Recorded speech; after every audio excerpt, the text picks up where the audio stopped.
भगवत गीता में कृष्ण कहते हैं शरीर यात्रा अपि। हम सब लोग यात्रा में हैं। हम जहाँ रहते हैं, आप लोग अमेरिका में, कोलंबिया में, ये कोई हमारा वास्तविक डेस्टिनेशन नहीं है। हम सब लोग यात्रा में हैं। ये आत्मा की यात्रा है भक्तों। जब हम यात्रा में भारत में ट्रेन में सफर करते हैं तो अनेक स्टेशन आते हैं ना।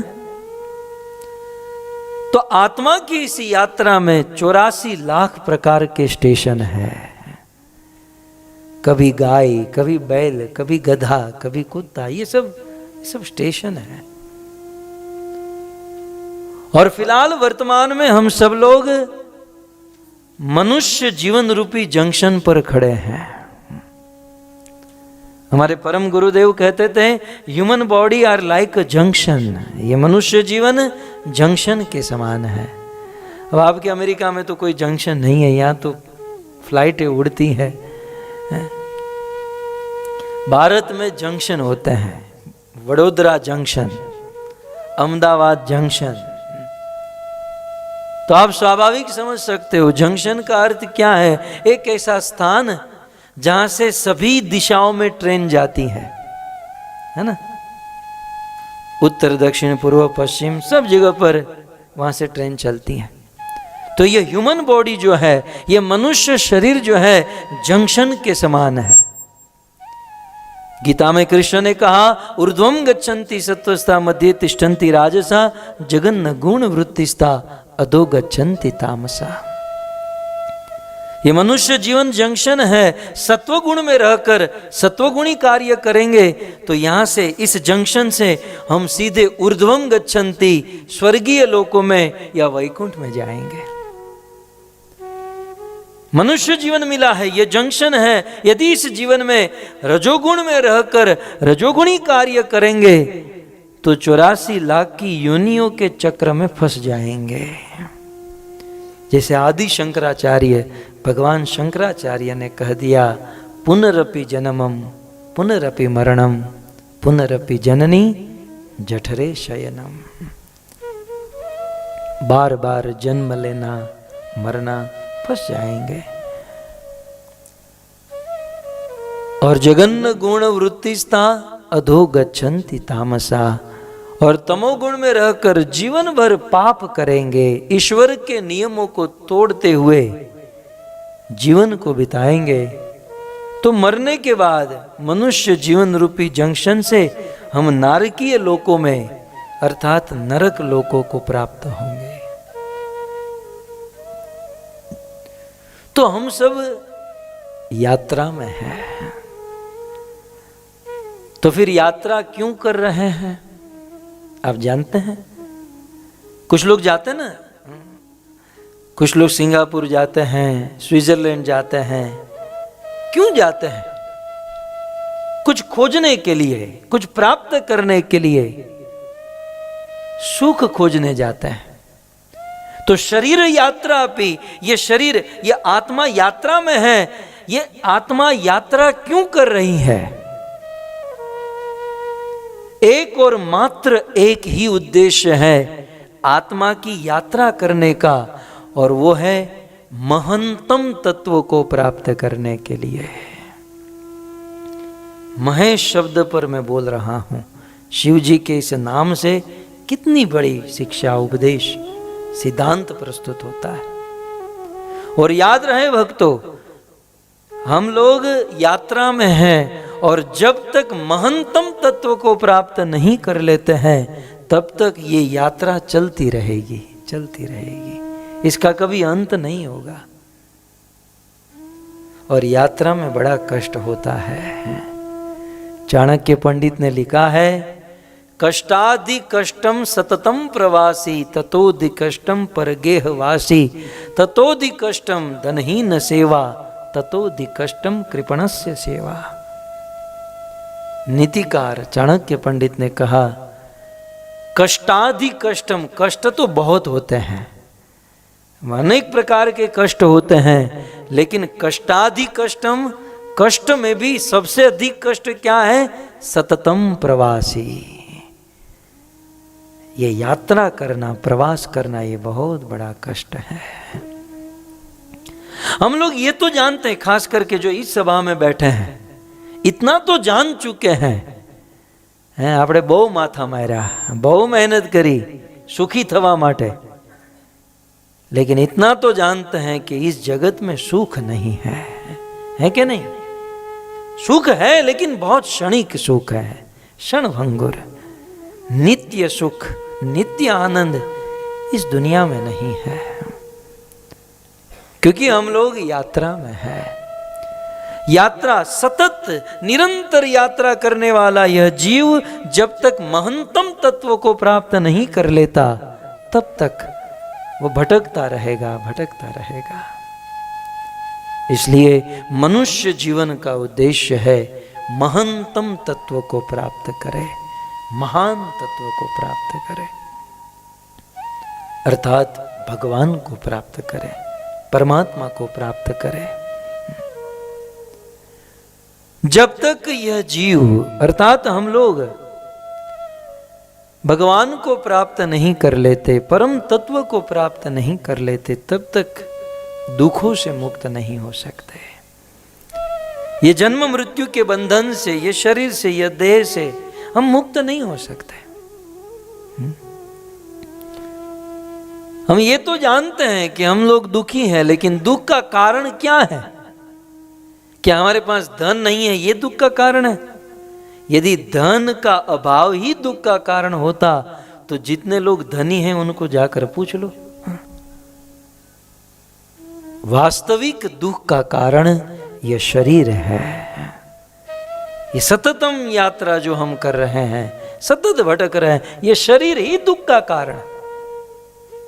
मैं अक्सर एक कथा सुनाया करता हूं। एक बार एक बहुत बड़ा राज्य था, बहुत बड़े राजा थे। वे राजा बीमार हो गए।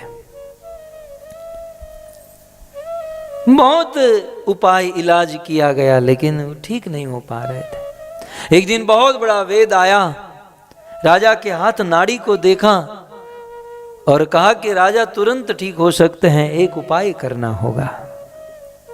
बोले उपाय क्या है? मंत्री ने पूछा। बोले किसी सुखी आदमी का कुर्ता, कुर्ता जानते हैं जो मैंने पहना है, किसी सुखी आदमी का कुर्ता इस राजा को पहना दो, राजा तुरंत ठीक हो जाएंगे। मंत्री ने कहा इसमें कौन सी बड़ी बात है, हम तो कितने दिनों से परेशान हो रहे थे। मंत्री ने पूरी सेना को भेज दिया, 10 दिशा में जाओ और जल्द से जल्द किसी सुखी आदमी का कुर्ता लेकर आओ। पूरी सेना निकल पड़ी, यहाँ वहाँ, ये गांव वो गांव, छोटे मोटे गांव शहर सब जगह पर ये सब लोग वापस आए और निवेदन किया, महाराज कोई सुखी आदमी हमको कोई कहीं भी नहीं मिला।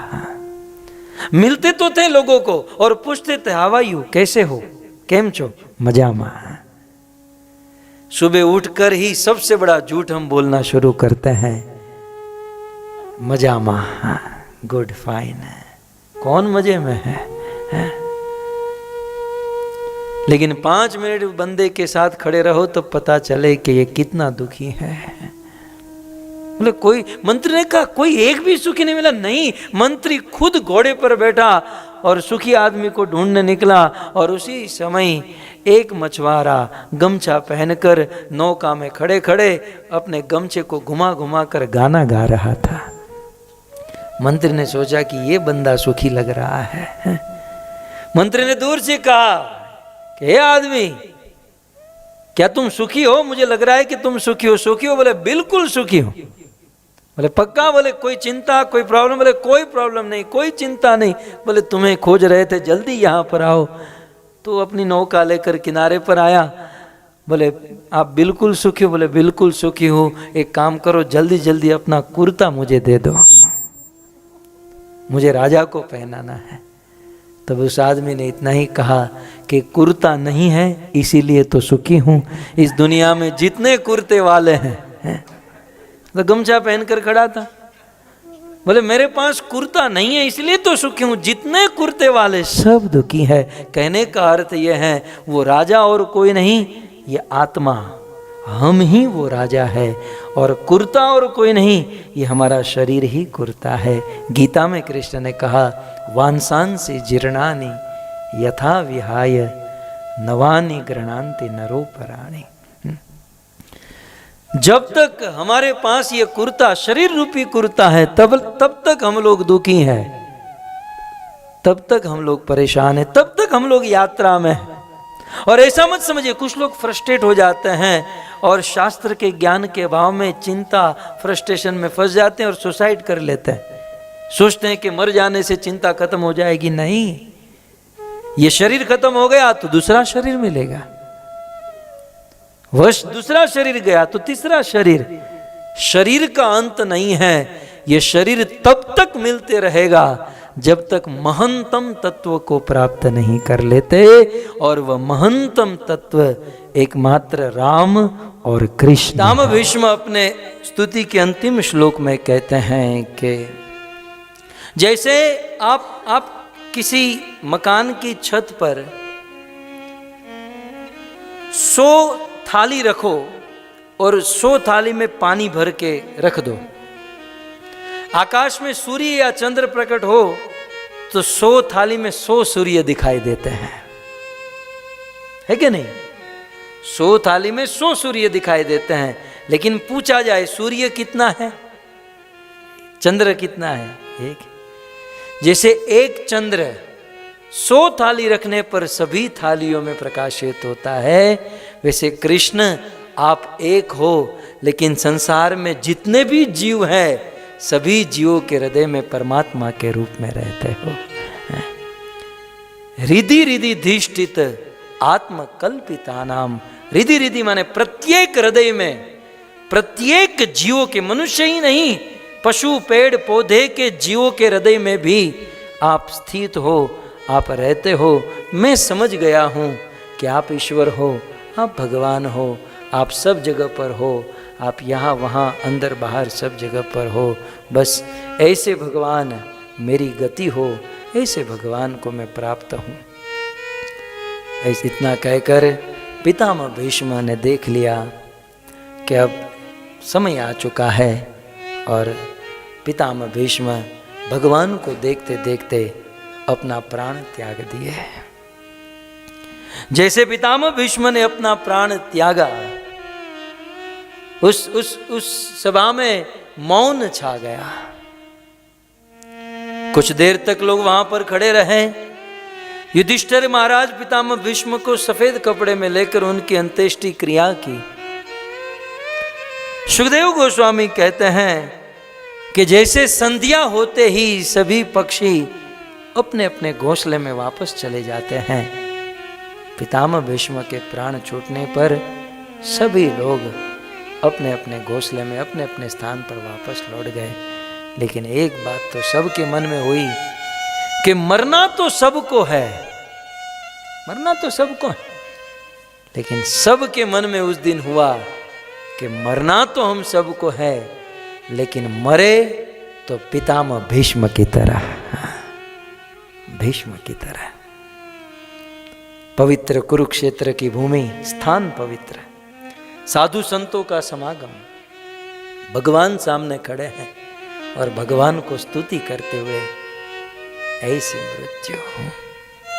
और इसीलिए हमारी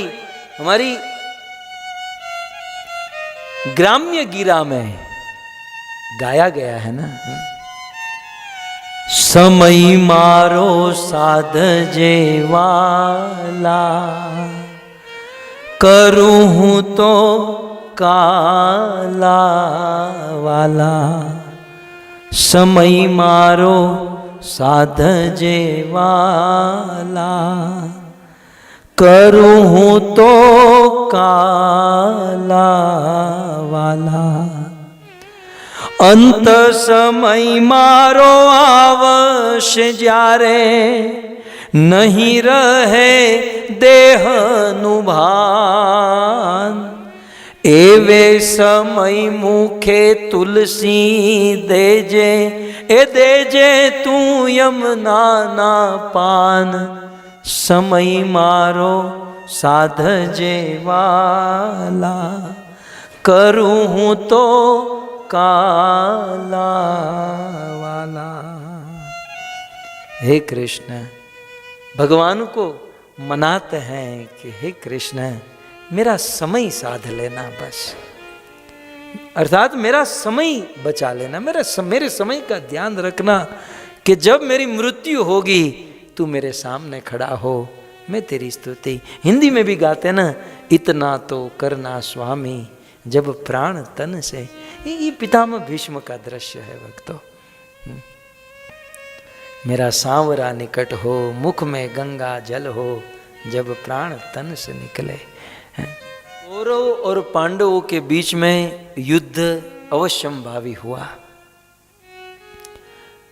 तब पांडवों के पक्ष से युधिष्ठिर महाराज अर्जुन को कहते हैं, अर्जुन अब युद्ध तो निश्चित है, अर्जुन तुम कृष्ण के पास जाओ और कृष्ण से कुछ मदद लेकर आओ।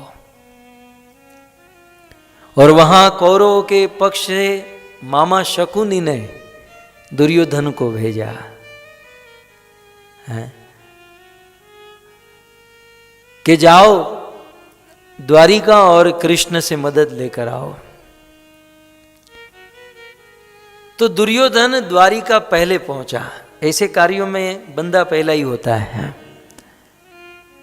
दुर्योधन पहले, वास्तव में दुर्योधन द्वारिका पहले पहुंचा और उस समय कृष्ण शयन खंड में सो रहे थे। अब दुर्योधन को यह भी बुद्धि नहीं है कि कहां पर बैठना चाहिए, उसे चाहिए कि भगवान के चरणों में बैठे। दुर्योधन भगवान के मस्तक के पास बैठा। आधे पौने घंटे के बाद अर्जुन आए, देखा कि दुर्योधन ऑलरेडी आकर बैठा है, प्रभु सोए हुए हैं, तो अर्जुन भगवान कृष्ण के चरणों में बैठा। कुछ समय के बाद कृष्ण की आंखें खुली। अब स्वाभाविक, जब आदमी सोया हुआ है तो आंखें खोलेगा तो सीधा ही देखेगा ना, कैसे उल्टा गोल घूम के खड़ा होता है। तो कृष्ण ने स्वाभाविक आंखें खोली तो अर्जुन को दिखाई दिया, अर्जुन का दर्शन। कृष्ण खड़े होकर, अर्जुन मित्र तुम आए हो, अर्जुन से गले मिले तो वो पीछे से बोला मैं भी आया हूं। अच्छा दुर्योधन तुम भी आए हो। कृष्ण दुर्योधन से भी मिले, अर्जुन से भी मिले और कृष्ण बड़े प्रसन्न हुए। दोनों का आतिथ्य सत्कार किया, स्वागत किया, भोजन आदि कराया और दोनों को बिठाकर कृष्ण ने कहा कि वैसे तो आप दोनों संपन्न, सुखी संपन्न हो, लेकिन फिर भी आप यहां पर आए हो तो आने का कोई विशेष कारण? तब दोनों ने कहा कि भाई हमारे बीच में युद्ध फाइनल हुआ है और कृष्ण हम आपसे मदद मांगने आए हैं। कृष्ण ने कहा देखो आप दोनों भाइयों के बीच में युद्ध हो रहा है, इसलिए मैं इस युद्ध में भाग नहीं लूंगा। ये अंदर अंदर युद्ध करना ये मुझे पसंद नहीं है। अब वैसे तो इसने ही सब कुछ करवाया था, संधिदूत बनकर यही तो गए थे, लेकिन ये आपस में ये युद्ध करना मुझे ठीक नहीं लग रहा है। और बलराम जी तो इसमें थे ही नहीं। आप जानते ना कि जब युद्ध अवश्यंभावी हुआ तो बलराम ने कहा कि देखो मैं युद्ध बुद्ध में भाग नहीं लूंगा, मैं यात्रा करूंगा। बलराम जी युद्ध में भाग नहीं लिए, सैनिकों को नहीं मारे और यात्रा करने चले गए तो यात्रा में जाकर साधु को मार दिया। रोमहर्षण कृष्ण अक्सर मजाक करते थे कि भैया आप सैनिक तो नहीं मारे लेकिन साधु मार दिए। तो बोले हम आपसे मदद मांगने आए हैं। कृष्ण ने कहा देखो मैं तो युद्ध नहीं करूंगा, लेकिन आप दोनों आए हो इसलिए मैं दो ऑप्शन देता हूं। एक ओर से मेरी एक अक्षौणी, मेरी पूरी नारायणी सेना आपके पक्ष से युद्ध करेगी और दूसरी ओर मैं युद्ध नहीं करूंगा, मैं ऐसे ही सलाह सूचन कभी सजेशन देता रहूंगा। तो अर्जुन पहले मैं तुम्हें चांस देता हूं। वो दुर्योधन बोला अर्जुन को क्यों, मैं पहले आया था। दुर्योधन ने क्या कहा, मैं पहले आया था, मुझे पहले मौका मिलना चाहिए। लेकिन कृष्ण ने कहा कि दुर्योधन दुर्योधन छोटे को पहले चांस देना चाहिए। घर की संपत्ति का भी जब बंटवारा हो ना, जब घर गृहस्थी में भी जब इस प्रकार का हो, तो छोटे का चांस पहले होना चाहिए। और दुर्योधन, जब मैं सो रहा था, जब मैं जगा तो पहले मैंने, भले तुम पहले आए लेकिन मैंने तो पहले अर्जुन को देखा, और क्योंकि मैंने पहले अर्जुन को देखा इसलिए अर्जुन की इच्छा पहले पूर्ण होगी। ये वैष्णव भक्त लोग मूर्ख नहीं है कि सुबह 3-4 बजे जगकर 4:30 बजे मंगला आरती में आकर खड़े रहते हैं। भाव, इसके पीछे बहुत बड़ा सिद्धांत है कि जब भगवान का दर्शन खुलता है और भगवान की दृष्टि पहले जिस भक्त पर पड़ती है उसकी इच्छा पहले पूर्ण होती है, और हमारी तो कभी इच्छा पूर्ण होगी नहीं, क्योंकि मंगला क्या है वही नहीं पता है। मंगला आरती क्या है, मंगला क्या है वही नहीं जानता है। दर्शन खुले और जब भगवान की दृष्टि पहले पड़े वह आदमी धन्य हो जाता है। जो करे मंगला वो कभी ना हो कंगला। मंगला करने वाला कभी कंगाल नहीं होगा। खैर, तो कृष्ण ने अर्जुन से कहा कि अर्जुन बोलो तुम्हें क्या चाहिए। अर्जुन ने कहा, कृष्ण इसमें सोचने की क्या बात है, मुझे आपकी सेना से कोई मतलब नहीं है, मुझे आपकी सेना नहीं, मुझे आप चाहिए। कृष्ण ने कहा, अर्जुन अभी भी सोचने का समय है, अभी भी सोच लो, मैं युद्ध नहीं करूंगा और मेरी सेना युद्ध करेगी। दुर्योधन बोला, अब छोड़ो ना नारा प्रभु, उसने मांग लिया है ना, वो सेना मुझे दे दो, मैं चलूं। कृष्ण बार बार अर्जुन से कहते, अर्जुन की परीक्षा ले रहा है, अर्जुन अभी भी तुम्हारे भाई युधिष्ठिर ने तुमको मदद के लिए भेजा है, मैं कुछ नहीं कर पाऊंगा और मेरी सेना तुम्हारी ओर से लड़ेगी। तब अर्जुन ने कहा, प्रभु इसमें तनिक भी सोचने का विषय नहीं है, मुझे आपकी सेना से कोई मतलब नहीं, मुझे आप चाहिए। महाभारत में लिखा है कि उस समय अर्जुन ने कहा कि कृष्ण आप कुछ मत करना, कृष्ण आप केवल और केवल मेरे रथ की बागडोर अपने हाथ में पकड़ कर रखना, मेरे जीवन की डोरी आप अपने हाथ में रखना। यदि आप मेरे रथ पर बैठे हैं तो ये कौरव क्या, मैं साक्षात महादेव को भी हराने की ताकत रखता हूं, आप यदि मेरे साथ हैं। विचार करो, આપણે ઘણી વાર એમ કહેતા હોઈએ ને કે he is my close friend, he is my close relative. તમ તત્વથી વિચાર કરો, આપણી ક્લોઝ સૌથી अधिक ક્લોઝ કોણ છે? પરમાત્મા છે।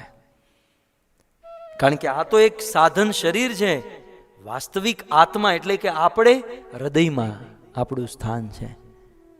આત્મા અને પરમાત્મા બંને હાર્ટમાં, હૃદયમાં છે, બિલકુલ બાજુમાં છે। પણ દુર્ભાગ્ય એ છે કે જે પરમ તત્વ પરમાત્મા આપણાથી સૌથી નિકટ, સૌથી બાજુમાં છે, એને જ આપણે નથી જોઈ શકતા, નથી અનુભવી શકતા, નથી એની સાથે વાતો કરી શકતા, નથી। ત્યારે માં કુંતાને કોઈ પૂછે કે ભગવાન જો બધી જગ્યાએ હોય તો એ દેખાવા જોઈએ, દેખાતા કેમ નથી? मां कुंता स्तुतिनो बीजो श्लोक बहुत सुंदर के, माया जवनिकाच्छन्नम ज्ञाधोक्षजम अव्ययम न लक्ष्य से मुड्ढ दशा नटो नाट्य धरो यथा। एक ज कारण है, कृष्ण तमे बधी जग्याए छो पण लोको तमने जोई नथी शकता, एनुं कारण संसारना जीवो मायामां फसायेला छे। संसारनो जीव मायामां फसायेलो होवाने कारणे तमने जोई नथी शकतो। गीता में कृष्ण के नाहम प्रकाश सर्वस्य योग माया समावृतम मुड्ढोयम नाभिजानाति लोको माम जम अव्ययम। हे अर्जुन, बधा मने समझी नहीं सकता कारण के मारी माया में फसायेला है। मां कुंता एक दृष्टांत आपे छे। माया, माया केवी छे के छे जवनिका, संस्कृत शब्द है माया, जवनिका। माया छे जवनिका समान, ने जवनिका नो अर्थ थाय कर्टन, પડદો। પડદો ખબર પડે ને, આ લાલ બે પડદા છે ને, આ પડદા. માયા જે છે આ કર્ટના પડદા જેવી છે, જવનિકા. અને માયા જવનિકા આચ્છન્નમ, માયા રૂપી પડદા દ્વારા આપણી આંખો આચ્છાન્ન છે. માટે ભગવાન સૌથી નજીક હોવા છતાંય દેખાતા નથી. પ્રેક્ટિકલ, આ પડદો બંધ થાય તો આ મૂર્તિ બિલકુલ બાજુમાં હોય, 3 ફૂટ દૂર છે, પણ પડદો બંધ હોય તો આપણે જોઈ શકીએ. એવી જ રીતે ભગવાન સૌથી નિકટ છે, પણ માયારૂપી પડદો હોવાને કારણે હું ને તમે भगवान ने જોઈ નથી શકતા. कि भगवान का दर्शन करना ये हमारा धर्म है, परंतु याद रहे भगवान का दर्शन मात्र आंखों से नहीं होता, भगवान का वास्तविक दर्शन कानों से होता है. आज हमें यहां पर भगवान दिख रहे हैं, ये हमारी भगवान में कुछ न कुछ आस्था है, श्रद्धा है, विश्वास है. इसका एक ही कारण है कि हमने भगवान के बारे में कुछ न कुछ सुना है. और यदि आपने भगवान के बारे में सुना नहीं है तो ये आपके लिए मात्र पत्थर है. दुनिया में कई सारे लोग कहते हैं ना कि आप पत्थर को क्यों पूजते हो, ये पत्थर की क्यों सेवा करते हो. वे लोग कह सकते हैं क्योंकि उन्होंने भगवान के बारे में सुना नहीं, और भगवान के बारे में सुना नहीं इसलिए भगवान में श्रद्धा नहीं, विश्वास नहीं. बाकी सत्य तो यह है कि यदि श्रद्धा हो, विश्वास हो तो पत्थर से भी भगवान प्रकट हो सकते हैं. यह भगवान ने दिखा दिया. सत्यम विदातुम निज भृत्य भाषितम स्तंभे सभायाम न मृगम न मानुषम. 5 साल का बालक था प्रहलाद, और उसका बाप हिरण्याकश्यप दुनिया का बहुत बड़ा आतंकवादी था, बहुत बड़ा गुंडा था. प्रहलाद को मारने का बहुत प्रयास किया. अंत में कहा तेरा भगवान कहां है. प्रहलाद ने कहा पिताजी आपका प्रश्न ही गलत है. अब ये मत पूछिए मेरा भगवान कहां है, आप ये पूछिए मेरे भगवान कहां नहीं है. इतो नरसिम्हा पर तो नरसिम्हा यतो यतो यामित तो नरसिम्हा. पिताजी मैं जहां देखता हूं वहां भगवान दिखाई देते हैं. हिरण्याकश्यप ने कहा तो क्या इस खंबे में तेरे भगवान हैं. प्रहलाद ने कहा हाँ पिताजी, यदि मेरे भगवान सब जगह पर हैं तो इस खंबे में भी हैं. और प्रहलाद ने कह दिया कि खंबे में भगवान है, खंबा तोड़कर भगवान प्रकट हो गए. खंबे से भगवान प्रकट हुए दुनिया को दिखाने के लिए कि यदि श्रद्धा हो तो मैं खंबे से, मैं पत्थर से भी प्रकट हो सकता हूं. श्रद्धा का विषय है भक्तों. मन दे दो मुझे. शरीर ऑफिस में रखो, अपने शरीर दुकान में रखो, समाज में रखो, संसार में रखो, लेकिन मन भगवान को अर्पण कर दो, बेड़ा पार हो जाए. और भागवत में हम देखते हैं कि जो आदमी जीवन भर पाप करता है उसे लेने के लिए यमराज के दूत आते हैं, और यमराज के दूत उसे बहुत मारते हैं, पीटते हैं. बहुत वर्णन है ना भागवत में. कुंभीपाक नरक में लेकर जाते हैं, वहां धोते हैं, वहां तप्त सुरमे में लेकर जाते हैं, आयपान नरक में, अंध तामसरी, अनेकों नरकों में. तो उस भक्त ने मुझे ऐसा कहा, बहरीन का ही था, बोले महाराज बाकी सब तो हम कथाओं में सुनते हैं, लेकिन मुझे वो यमदूत बनना है तो क्या करना पड़ेगा. आप में से कोई यमराज के दूत बनना चाहते हैं.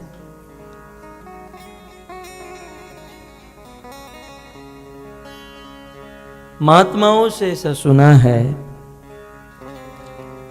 कि यह जीव 84 के चक्कर में फंसता है। जलजा नव लक्षाणी स्थावरा लक्ष्य विशंति। जल में 9 लाख प्रकार के जन्म लेता है, 20 लाख प्रकार के पेड़ और पौधे के रूप में जन्म लेता है। अनेकों प्रकार से, अनेकों तरीके से यह जीव 84 की योनि में चक्कर काट के 84 लाख जन्म लेने के बाद एक बार मनुष्य बनने का सौभाग्य मिलता है। 84 लाख जन्म के बाद एक बार तबहु के नर करुणा कर देहि, भगवान की कृपा होती है और भगवान उस जीव को एक मौका, एक चांस देते हैं कि मैं मनुष्य का जीवन दे दूं ताकि वो भजन करे, भक्ति करे और इस 84 लाख के चक्र से मुक्त होकर मेरे धाम वैकुंठ को प्राप्त करे। लेकिन होता क्या है कि संसार में जन्म होता है और माता के गर्भ में भगवान से 3 बार हम वचन देकर आते हैं कि इस दुखमय स्थिति से आप हमें बाहर कर दीजिए, बाहर जाते ही हम आपका भजन करेंगे। लेकिन जैसे ही जन्म होता है माया के प्रभाव में हम सब कुछ भूल जाते हैं और संसार की मोह माया में फंस जाते हैं। इस भौतिक जीवन में अनेकों प्रकार की विधि विधान में पड़ जाते हैं, भक्ति नहीं कर पाते हैं, जीवन भर तक भजन नहीं करते हैं। फिर मृत्यु होती है, मरने के बाद फिर से नरक में, अनेकों प्रकार के नरक में यातना भोगते हैं और फिर 84 के चक्र में और फिर से मनुष्य जीवन मिलता है, एक चांस, एक मौका। लेकिन उस मनुष्य जीवन में भी भजन नहीं करते हैं तो फिर से मरने के बाद नरक में, फिर से 84 का चक्र, फिर से मनुष्य जन्म, फिर चांस, मौका मिला। मनुष्य शरीर ही ऐसा शरीर है जिसमें हम भजन कर सकते हैं, भक्ति कर सकते हैं।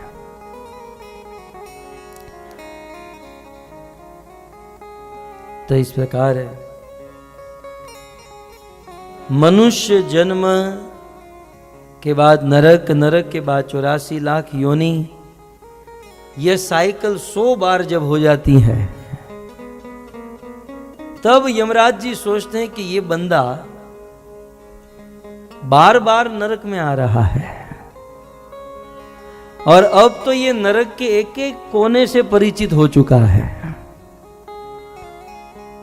क्योंकि हर जन्म के बाद नरक में, हर जन्म के बाद नरक में, अब तो ये सारे डिपार्टमेंट जान चुका है।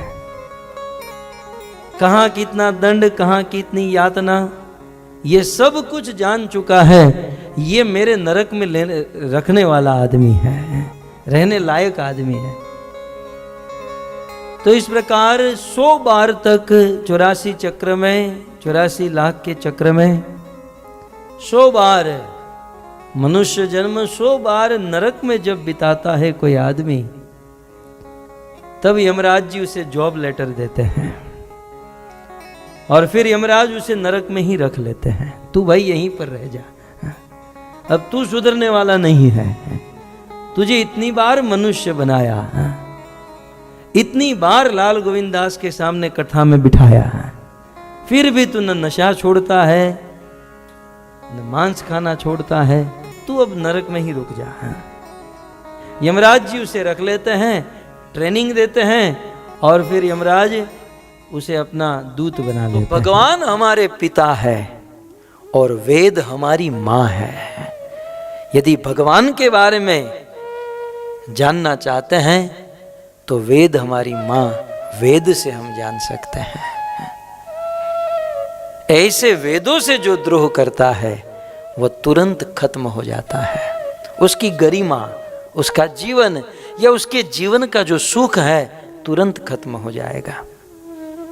वेद आगे कहते हैं गोषु। यदा देवेशु वेदेशु और गोषु, गो माने गाय से। भगवान कहते हैं जो गाय से द्रोह करता है सवा आसु विनश्यति, वह तुरंत नष्ट हो जाता है। इसलिए जीवन में कभी भी गाय से द्रोह न करे, उल्टे गाय से प्रेम करे। क्योंकि गाय से प्रेम करना, गाय की, गौ माता की सेवा करना, ये 10वीं भक्ति है। 9दा भक्ति भागवत में बताई, 10वीं भक्ति जो है वो गाय की, गौ माता की सेवा है भक्तों। और ये 10वीं भक्ति करने से अन्य भक्ति के जितने भी अंग साधन है, ये सारे साधन परिपूर्ण बन जाते हैं। आप विचार कीजिए, हमारे साधन में क्या दम है? साधना तो करते हैं, लेकिन साधन में कितनी खामी है, कितनी कमियां हैं। श्रवण, हम ये कथा सुन रहे हैं तो परीक्षित की तरह थोड़ी ना सुन पाते हैं। अभी 15 मिनट के बाद सबको प्रसाद की याद आएगी कि अब ये बंद करे तो प्रसाद ले। और वहाँ परीक्षित 7 दिन 7 रात तक बिना खाए पिए भूखे हैं। तो इसका अर्थ है कि साधन में कमी है। हम भगवान के नाम का जाप करते हैं तो जाप करते हैं, बहुत अच्छी बात है, करना चाहिए, लेकिन कंसंट्रेशन कितना कर पाते हैं? कभी कभी हरे कृष्ण करते करते मोबाइल में बात हो गई, कभी कभी टीवी में देख लिया, कभी कभी किसी को गाली भी दे, हरे कृष्ण कृष्ण गाली दे दिया। साधन करते हैं लेकिन साधन में कमी है। तो भगवान को वंदन करते हैं, ये 9दा भक्ति हम करते हैं, लेकिन उनमें कुछ ना कुछ कमियां हैं। लेकिन ये सारी कमी दूर हो जाएगी यदि हम गौ माता की सेवा करेंगे, गाय की सेवा करेंगे। नहीं तो ये साधन भी करते करते हजारों जन्म बीत जाएंगे। साधन भी सिद्ध करने में बहुत टाइम लगता है, लेकिन गौ माता की सेवा करने से इसी जन्म में हमारे सारे साधन सिद्ध बन जाते हैं। क्योंकि गाय जो है ना, भगवान की प्रिया है। भगवान को गौ माता से अत्यंत प्रेम है। गाय की सेवा करने से भगवान प्रसन्न होते हैं। गाय में 33 करोड़ देवी देवताओं का वास है। सो भगवान कहते हैं कि ऐसी गौ माता से जो द्रोह करता है वो तुरंत नष्ट हो जाता है। आगे कहते हैं विप्रेशु, ब्राह्मणों से जो द्रोह करता है उसका तुरंत नाश हो जाता है। फिर आगे कहते हैं साधुषु, कितने हुए आप गिन रहे हैं? देवता, वेद, गाय, ब्राह्मण और साधु, 5 हुए ना। साधु से जो द्रोह करता है, जीवन में किसी से भी किसी का भी अपराध करे, लेकिन किसी संत का, किसी साधु का अपराध न करे। गलती से भी कोई संत का अपराध हो गया तो हरो रुष्टे गुरु यात्रा, भगवान यदि रूठ गए ना तो साधु उसको कैसे भी करके मना लेगा। लेकिन हरो रुष्टे गुरु यात्रा, लेकिन गुरु रुष्टे न कश्चना, लेकिन साधु यदि रूठ गया समाप्त। विचार कीजिए, हस्तिनापुर के ऊपर आंच न आती भक्तों, दुर्योधन का कोई बाल भी बांका न कर पाता, चाहे कृष्ण भी क्यों न खड़े हो पांडवों के साथ। दुर्योधन बिल्कुल सेफ था, दुर्योधन को कोई कुछ नहीं कर पाता। दुर्योधन की मरने की तारीख तो उस दिन पक्की हुई जिस दिन दुर्योधन ने विदुर जी का अपमान किया। और भागवतकार ने लिख दिया कि विदुर जी दुर्योधन को क्या छोड़े, हस्तिनापुर को क्या छोड़े, हस्तिनापुर के भाग्य को लेकर निकल गए। भाग्य विहीन हो गई हस्तिनापुर जिस दिन हस्तिनापुर ने महात्मा विदुर का अपमान किया। महात्मा विदुर जैसे संत जब तक दुर्योधन के पक्ष धृतराष्ट्र के साथ, तब तक पांडव कुछ नहीं कर पाते, कृष्ण कुछ नहीं कर पाते। लेकिन उस सभा में एक संत का अपराध हुआ है, दुर्योधन धृतराष्ट्र ने मिलकर जो किया, भाग्य विहीन हो गए। यही बात रामायण में भी है। रावण को कोई नहीं मार, भगवान राम भी नहीं मार सकते थे, भगवान को भी नहीं पता था कि रावण को कैसे मारो। लेकिन जिस दिन वह साधु व संत विभीषण का अपराध किया रावण ने, उस दिन रावण की उल्टी गिनती शुरू हो गई है।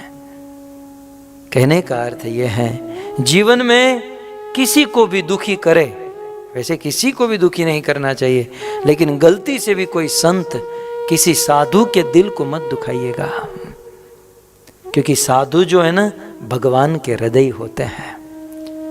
भगवान साधु संतों को अपने हृदय में रखते हैं।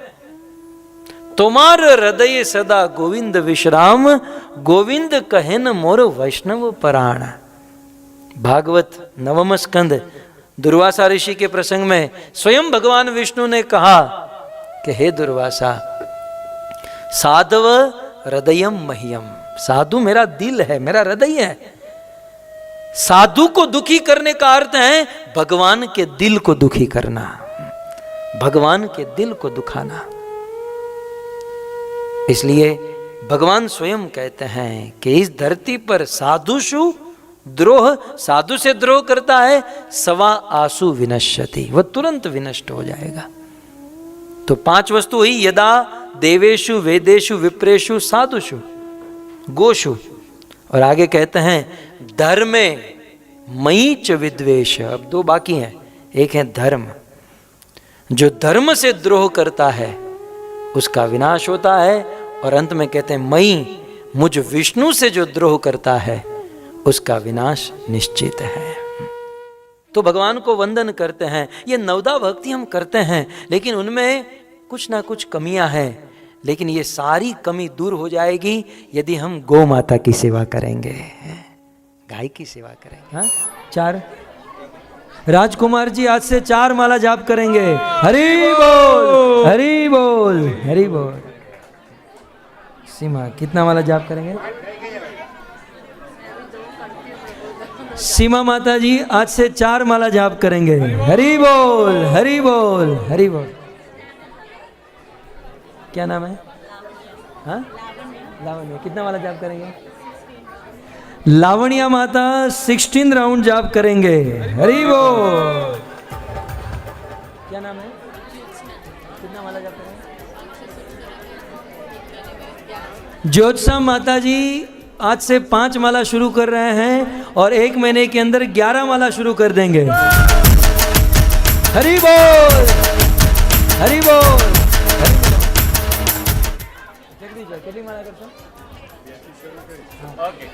जगदीश भाई 2 माला से आज से प्रारंभ कर रहे हैं। हरि बोल।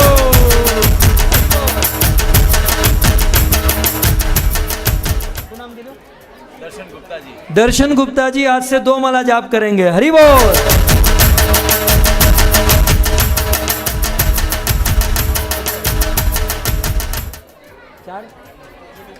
किरण भाई आज से 4 माला जाप करेंगे।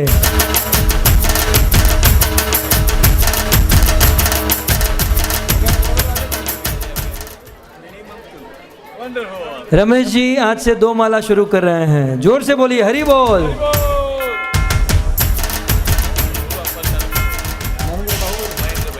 महेंद्र भाई आज से 4 माला शुरू कर रहे हैं।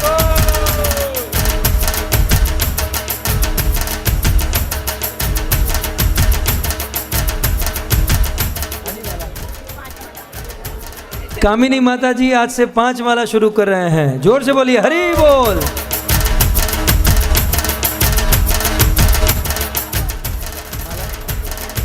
रीटा माता जी आज से 2 माला शुरू कर रहे हैं। हरि बोल।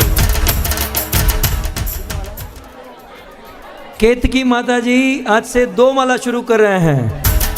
हरि बोल।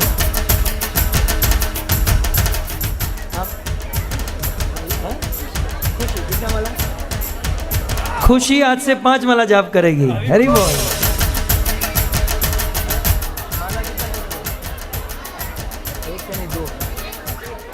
ये सोहम बच्चा आज से 2 माला जाप करेगा। नाम क्या है? सागरिका। सागरिका जी आज से 4 माला जाप करेंगे। हरि बोल।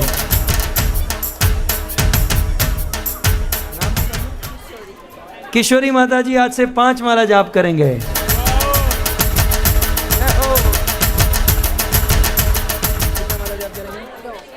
रेखा माता जी आज से 2 माला जाप करेंगे। हरि बोल।